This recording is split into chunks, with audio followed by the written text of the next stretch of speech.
Fomban'olombelo ambony tany tsy maintsy diso sakoadiso ndraiky zazariagny tsao zaho very heko zaho nagnano adalagna taminao mifona zaho serigo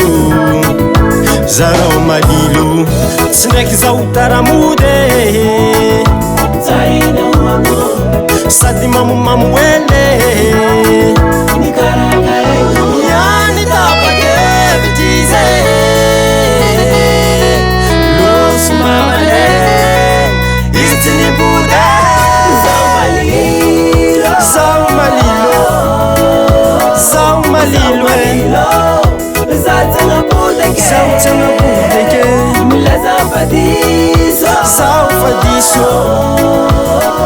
milaza fadiso viverena no mamane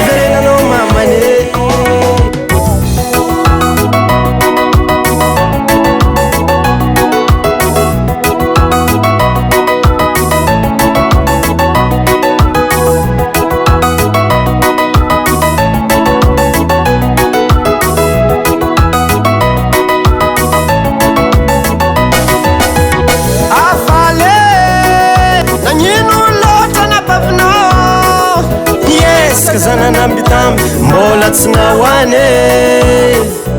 ambara condition tsô hazainy fogna solution angalagnanegniny tsô mbola anjarako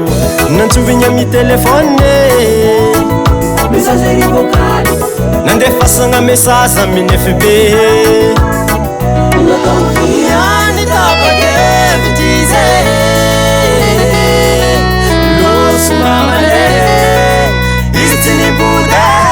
zao malilo zao malilo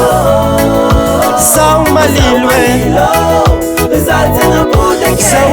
budeke milaza fadiso zao fadiso milaza fadiso viverena no mamane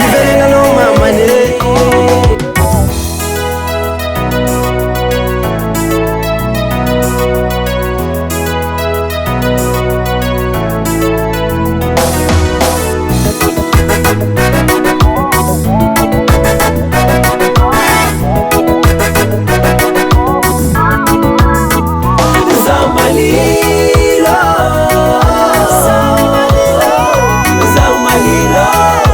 zao budeke